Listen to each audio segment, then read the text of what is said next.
Most men find out they've been played by a stranger. I found out I'd been played by the woman who ironed my shirts for 31 years. My name is Walter Grimes. I'm 64 years old. I spent my life fixing other people's roofs in a town outside Tulsa, Oklahoma, and until 9 days ago, folks, I would have told you I had the calmest marriage of anyone I knew. Let me tell you about my wife first, because you need to understand who I thought I married. Her name is Doreen. 40 years we've been together, 31 of them married. She cans her own tomatoes every August. She's got a laugh you can hear 2 rooms away, and she takes her tea with too much honey, which I used to tease her about at breakfast. I knew this woman, or I thought I did. Before I go further, friends, if you've ever had the ground shift under you in your own kitchen, stay with me on this one, because it gets worse before it gets better. This started on a Monday in October, cold enough that the frost was still on the truck windshield at 9 in the morning. Doreen had gone to Springfield to help her sister pack up a house after a divorce. She'd been gone 4 days. I was doing what a man my age does alone in a house: burnt toast, ballgame reruns, not making the bed because who's going to see it? Then the water heater in the basement started ticking. Not the normal tick it makes in cold weather. A hollow, patterned ticking, like something knocking from the inside of the wall itself. I called Higbee's Plumbing and Heating, the only outfit in town that still answers on a Monday. A kid named Marcus showed up within the hour, maybe 25 years old, quiet, good manners, the kind of young man who still says yes, sir. I told him to have a look. I went upstairs, made coffee, watched half an Oklahoma State game I'd already seen twice. Then my phone buzzed. A text from Marcus, who was standing in my own basement. "Mr. Grimes, there's a false wall back here behind your water heater. There's a door in it. It's got a chain and a padlock on the outside. You know anything about that?" I laughed, actually laughed, at my own kitchen table. I typed back, "Marcus, son, there's no door back there. That's just cinder block." 3 dots appeared. Then, sir, I'm looking right at it. And there's a smell coming from under it. Like something's been shut up in there a long time. I stopped with the coffee cup halfway to my mouth. A chain and a padlock on the outside. I want you to sit with that detail, neighbor, because it took me a full 10 seconds standing in my kitchen to understand what it meant. A lock on the outside of a door doesn't keep somebody out. It keeps something in. That's not protection. That's a cell. I was down those basement stairs faster than I've moved in a decade. Marcus stood in front of the water heater, which had been pulled a few inches from the wall, something I never noticed in 11 years of living in that house. 11 years. Behind it, a door, cheap plywood, painted the same flat gray as the concrete around it. If that water heater sat flush, the way it always had, you'd never in your life know it was there. A heavy chain wound twice through a hasp, secured with a padlock the size of my fist. "Call 911, I told Marcus. He already had the phone to his ear. 2 deputies were there inside of 15 minutes.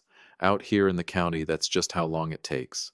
I stood in my own basement feeling like I'd wandered into somebody else's bad dream while they worked a bolt cutter through that chain. I texted Doreen twice. "Call me now. Something's wrong at the house." Nothing came back. I told myself she was probably out to lunch with her sister, phone in her purse, and I needed to believe that, because the alternative wasn't forming yet in my mind. The door came open. And friends, the room was empty. Not just empty cleaned. Bare concrete, swept smooth. A single work light on a stand in the corner, unplugged. And sitting on an overturned bucket, a cheap flip phone, the kind you buy off a rack at a gas station, screen already cracked. The ticking had been a recording, on a loop, set off by remote signal. One of the deputies, a young woman named Officer Prentice, picked up that flip phone with a gloved hand and turned it over slow. "This thing's been activated recently," she said. "Within the hour, maybe less. So somebody triggered it while Marcus was standing right there," I said. "Looks that way, sir. I need you to sit with me in that basement a minute, because that's the moment the floor genuinely tilted under me, even standing still. Somebody knew Marcus was in my basement. Somebody waited until he got close to that water heater, then set off a recording built specifically to spook a plumber into texting his customer. Built specifically to make that customer dial 911. Built specifically to put 2 armed deputies in a hidden room in my own house. This wasn't some kid's prank. This was staged, timed, and aimed. They found the storage unit 2 days later. I don't know the exact hour I stopped being a homeowner with a strange problem and started being a man the sheriff's department wanted to keep an eye on, but it happened quiet, the way real trouble usually does. 1 minute, Officer Prentice is writing down my birth date. The next, a detective named Ray Whitfield is sitting across from me at my own dining table with a folder, asking if I'd ever rented a unit at Colby Self-Storage off Highway 51. I told him no. According to the paperwork, I had. Twice. Paid cash both times. My signature on the lease. And when they cut the lock on Unit 22, they found a woman's suitcase, a prepaid card in an account with my name on it, and a photograph of a woman I had never once laid eyes on. Maybe 35, blonde, smiling at whoever was holding the camera like she had no earthly idea what that picture would someday be used for. "Mr. Grimes," Detective Whitfield said, watching me close, "this woman's been reported missing 8 days. Names: Carla, Jean, Mabry. You know her?" "No," I said. "Never seen her before in my life." And Lord help me, that was the truth, complete and total. But here's the part I didn't tell Ray Whitfield that night, because I needed to be alone with it first, to understand what it meant before I said it out loud to another living soul. When I got home that evening, I went straight upstairs to our bedroom, to the shelf above Doreen's side of the bed, where she keeps the paperback mysteries she rereads every winter, the ones with the cracked spines she won't throw out. I pulled them down one at a time, and there she was.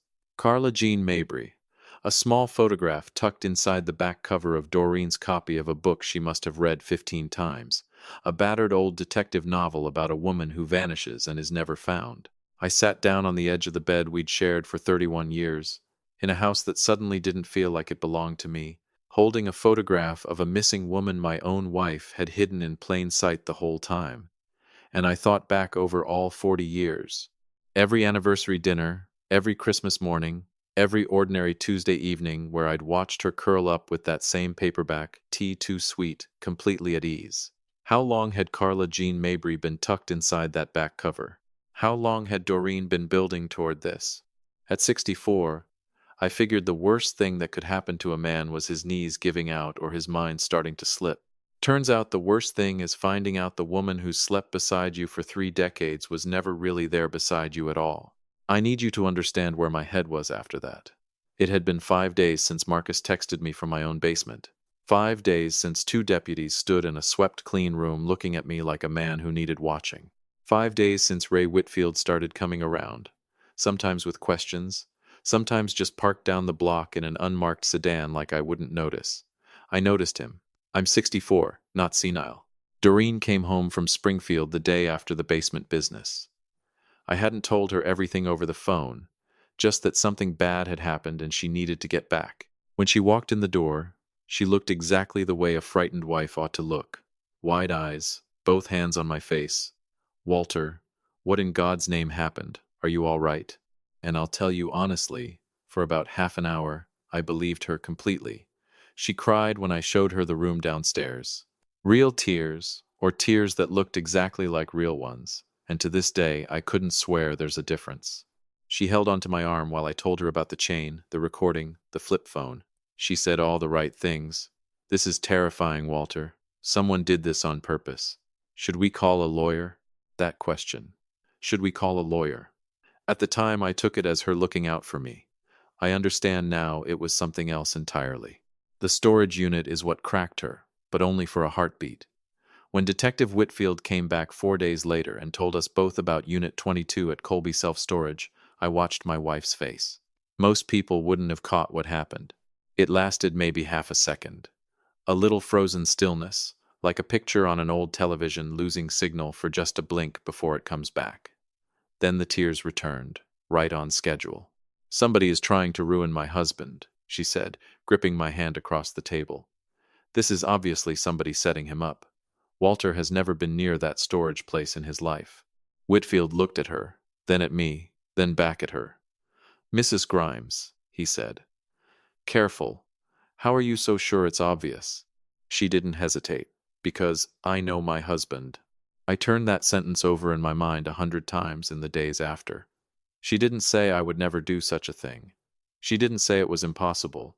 She said she knew me. Kept it about certainty, not character. That's a lawyer's answer wearing a wife's voice. Here's where things start getting built, brick by brick, so stay with me. I've got a nephew, my sister's boy, name of Dale Prescott. Grown man now, works claims investigation for a big insurance outfit out of Oklahoma City, which means his whole career is built around spotting a lie dressed up to look like the truth. I called him on day 6 and laid out everything. He was quiet a long while on the other end. Then he asked, Uncle Walt, how many accounts do you and Aunt Doreen share? 3. Checking, savings, and a credit card for the household. Who runs them? He asked. I opened my mouth and then shut it again. Doreen ran them. Had since the 3rd year of our marriage, back when I told her I found the bank statements tedious and she offered to take it over. I hadn't given it a second thought since.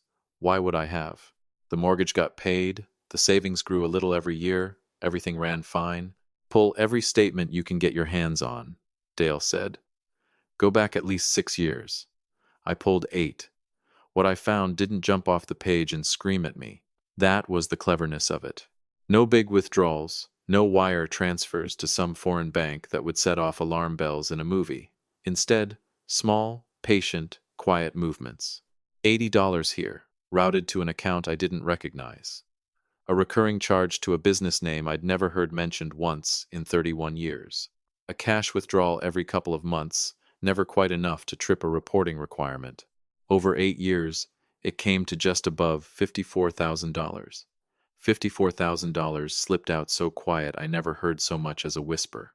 I sat at that kitchen table at 2 in the morning staring at those numbers and felt a particular kind of cold settle into my chest, not fear cold, scale cold.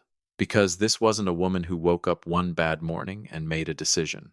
The first odd transaction was dated 11 months after our 30th wedding anniversary. She started building this while we were still planning our 30th anniversary trip to the Ozarks that never happened because, she'd said, money was tight that year. Dale drove out from the city the next morning. We spread it all across my dining table, the bank records, the storage unit paperwork, the sheriff's report, a timeline I'd scratched out on a yellow legal pad at 3 in the morning. Dale studied it a long time without saying a word, which for him is a sign he's looking at something worse than I think. The storage rental, he finally said. Walk me through your phone that week. Where was it the night before that lease got signed? I thought back. On the charger. Nightstand, same as always. And where was Aunt Doreen? In the bed, obviously. Same bed for 31 years, and I had never once considered my own charging phone sitting 6 inches from her pillow to be a weakness. She had taken it while I slept, driven out to Highway 51, and signed a lease in my name. She knew my signature the way you know a hymn you've sung 1,000 times. Paid cash, set the whole thing up, and was back under the covers before my alarm ever sounded. The plumbing call, Dale said quiet. You said you rang Higby's the morning the water heater started up. Cell phone or the house line? We haven't had a house line in 15 years. Cell then. Pull your outgoing call log for that morning. I already knew, somewhere down in my gut, what I'd find before I found it. The call to Higby's had gone out from my number at 8:52 that morning. I'd been at the lumber yard bidding a roofing job by 7:30, and I had a receipt with a timestamp to prove it. Doreen made that call. From my phone, taken again, or maybe she'd just never given it back, to schedule a plumber she knew would end up in that basement, find the water heater, find the door behind it, hear the ticking, and send me a text that would put deputies in my house within the hour. She'd built the whole opening act herself. The ticking noise Dale figures it was some small device wired to the pipe, something cheap and removable. He still doesn't know exactly how she rigged it. The hidden room, built or found and prepped who knows how long before. The recording, the burner phone, the timing of it all set off remote while she sat 200 miles away pretending to fold her sister's towels. Uncle Walt, Dale said, and his voice dropped into that register men use right before they say something they'd rather not have to. Nobody puts this together in a few months. Money's been moving for 8 years. Building an identity, your name on accounts you never opened, your signature on a lease you never signed that takes real practice. He stopped. She didn't just study you. She learned to be you. I got up and walked to the window over the sink and looked out at the yard I'd mowed 1,000 times, at the little vegetable patch Doreen had put in 2 summers back, that I'd watered faithfully every single evening because she said the tomatoes needed a steady hand. I had watered her garden while she built my coffin. At 64 years old, I had exactly one move left, and I hadn't said a word about it to Dale yet, because it only worked if Doreen believed, all the way down, that she'd already won. There's a particular quiet that comes over a man once he stops being scared and starts being dangerous. I found that quiet on a Thursday morning at my own kitchen table, cold coffee, and 8 years of bank records spread in front of me, and I made a decision I have not lost a wink of sleep over since. I did not call a lawyer. I did not sit Doreen down and confront her. I did not go running back to Detective Whitfield with what Dale and I had found, because evidence only carries weight if the man handing it over still has some standing left. And right then, in the eyes of the sheriff's department, I was a 64-year-old man whose name sat on a storage lease holding a missing woman's belongings. My word wasn't worth much at that particular moment. Doreen had planned for that too. Of course she had. So, I did the one thing she hadn't planned on. I became a man she couldn't read anymore. First, I called my brother, Curtis, retired from the pipeline, lives out past Bartlesville. The kind of man who's never once raised his voice in 60 years and doesn't own a cell phone he actually answers. I drove out to see him on a Friday, told Doreen I needed a few days to clear my head, and watched her arrange her face into perfect, patient understanding. "Take whatever time you need, honey," she said. I nearly smiled walking out the door. At Curtis's kitchen table over black coffee and cold cornbread, I laid it all out: the basement, the storage unit, the bank records, the phone logs, the photograph tucked in that paperback. Curtis listened without a single interruption, which from him is the same as anyone else jumping out of their chair. When I finished, he sat quiet a long moment. "You said she talks to somebody," he said finally. "Somebody she trusts." "Her friend Peggy," I said. "Peggy Loomis. Known each other since before Doreen and I ever met. Talk on the phone most every week." "In person or by phone?" "Both. Peggy lives down in Fort Smith. Visits maybe 3, 4 times a year. And they take these long calls, hour or two sometimes. Doreen out in the sun porch with the door shut." Curtis nodded slow. "How long's it been since you put a listening device out on that sun porch?" I looked at him. He looked right back, dead serious. "Curtis," I said, "I haven't." "I know it," he said. "But you're fixing to. I want to be clear about something, friends. I am not by nature a vengeful man. I coached Little League for 19 years in this town. I've never thrown a punch in my life, outside a boxing gym in 1978. I'm the fellow at the church potluck, making sure everybody's got a plate before he sits down himself. Revenge isn't in my nature. But I have always been a patient man, and patience turns out to be the only currency that matters when you're playing a long game." Curtis ordered the little recorder online, paid with cash at a drugstore kiosk, had it shipped to a mailbox he keeps for his hunting club. The kind of careful habit 30 years working, pipeline security, apparently just wires into a man permanently. I drove home Saturday, told Doreen I was feeling more like myself, let her hug me in the front hall while I counted the beats of her heart against my chest and felt nothing at all. That was the strangest part. Not anger, not grief, just a flat, clear stillness. I planted that little recorder on a Tuesday afternoon while Doreen was at the beauty shop. Small thing, battery-powered, tucked behind a ceramic rooster on the sun porch windowsill. I hadn't moved once in 11 years, and neither had she. Took me under 5 minutes. I drove out to Curtis's place that evening, confirmed the audio was coming through clean on his old laptop, and drove home in time for supper. Doreen had made chicken and dumplings, asked if I was feeling more settled. Getting there, I told her. She smiled and topped off my sweet tea. I waited 17 days. 17 days of playing Walter Grimes, devoted husband, cooperative neighbor, casual person of interest in a missing woman's case.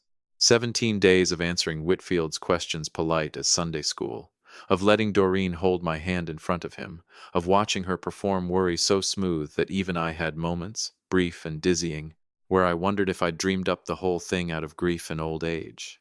Then, on a Wednesday evening in the 3rd week, Peggy Loomis came up from Fort Smith to visit. I made myself scarce. Told Doreen I was headed to Curtis's for the evening, kissed her cheek, and drove exactly 3 miles down the county road before I pulled off and opened up my phone. The audio came through clear as a church bell. They talked 20 minutes about nothing much. Peggy's grandbaby, a church rummage sale, somebody's knee replacement. I nearly convinced myself I'd wasted Curtis's money and my own good sense planting a bug in my own sun porch out of an old man's paranoia. Then Doreen's voice shifted. It was subtle, like somebody changing key on a piano mid-song. Same fingers, same instrument, everything else different. She got quieter, more exact. The warmth drained right out of her voice the way bathwater drains, slow and complete. He doesn't suspect a thing, Doreen said. Peggy was quiet a beat. You're certain? Ray's been circling him for 2 weeks now. Walter's just Walter, Doreen said. He's exactly who he's always been. Sweet man. Never could see past the end of his own nose. And the girl? Carla? Safe, Doreen said. She agreed to stay gone 60 days. She's down in Galveston. I paid her enough, she won't open her mouth. By the time those 60 days run out, Walter'll be too buried in it to matter anymore. A pause. Doreen, Peggy said, her voice going careful, what actually happens to him at the end of this? He becomes the answer to a question the sheriff's already asking. Doreen said, simple as anything. They've got his name, his signature, his money trail. I just have to let it keep building on its own. A few more weeks and it won't need me pushing anymore. It'll carry its own weight. And where will you be? Somewhere with a beach, Doreen said. And then she laughed. Easy, warm, genuinely tickled, the laugh of a woman watching something go exactly according to plan. I sat parked on the shoulder of a county road 3 miles from my own house, listening to my wife of 31 years laugh about the architecture of my ruin, and that same cold stillness settled over me again, quiet and complete. I did not call Curtis. I did not call Dale. I did not call Detective Whitfield. Not yet. I want to tell you about Carla Jean Mabry, because she matters here too. 2 days after Peggy's visit, I hired a retired sheriff's investigator named Boyd Ferris, a man Dale vouched for, the kind of fellow whose whole personality is a locked filing cabinet. I gave Boyd one job. Find Carla Jean Mabry. It took him 5 days. She was down in Galveston, exactly like Doreen said, staying in a budget motel off the seawall, paying cash, checked in under a name that wasn't quite hers.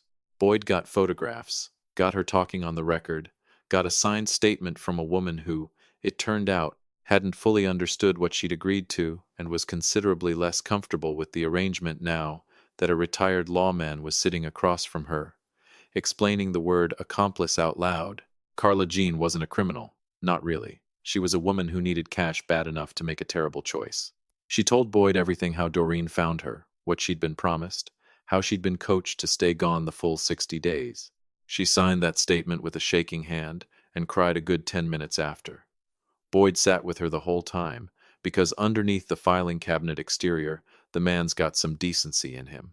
I now had a recorded conversation off my own sun porch, and a signed statement from a missing woman who wasn't missing at all. 2 things Doreen had no idea existed. Here's what I did not do. I did not walk that evidence straight into the sheriff's office, because evidence handed over by a man still under suspicion, however clean it looks, gets swallowed up into a long, grinding legal process, during which Doreen would lawyer up, go silent, and spend the next year and a half picking apart everything Dale and Boyd and I had built. She was good at taking things apart. I understood that now better than anybody. So I did something simpler. On a Friday evening, while Doreen sat out on the sun porch with her tea and that same worn-out paperback, I sat at the kitchen table and sent 2 things from an email address she'd never once seen to a phone number she wouldn't recognize.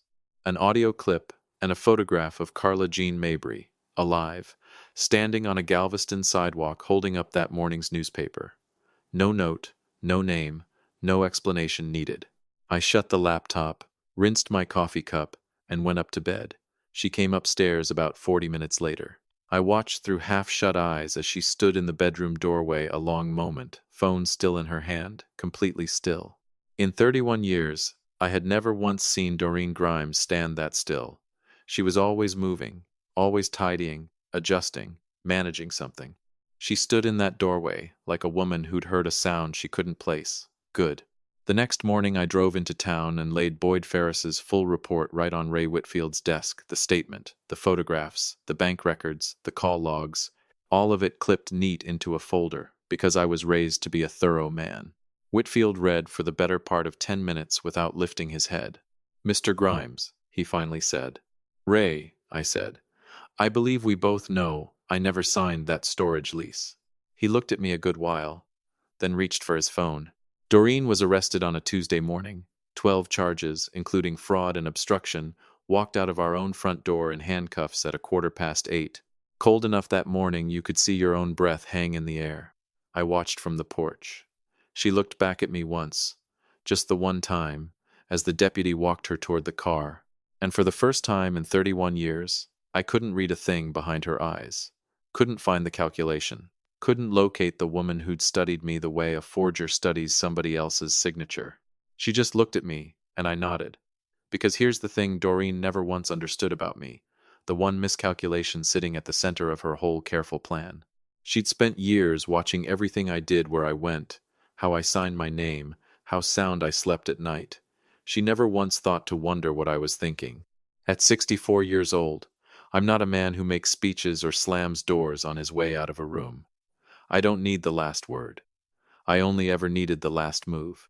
She spent 11 years building me a prison in that basement. I built her one in 17 days.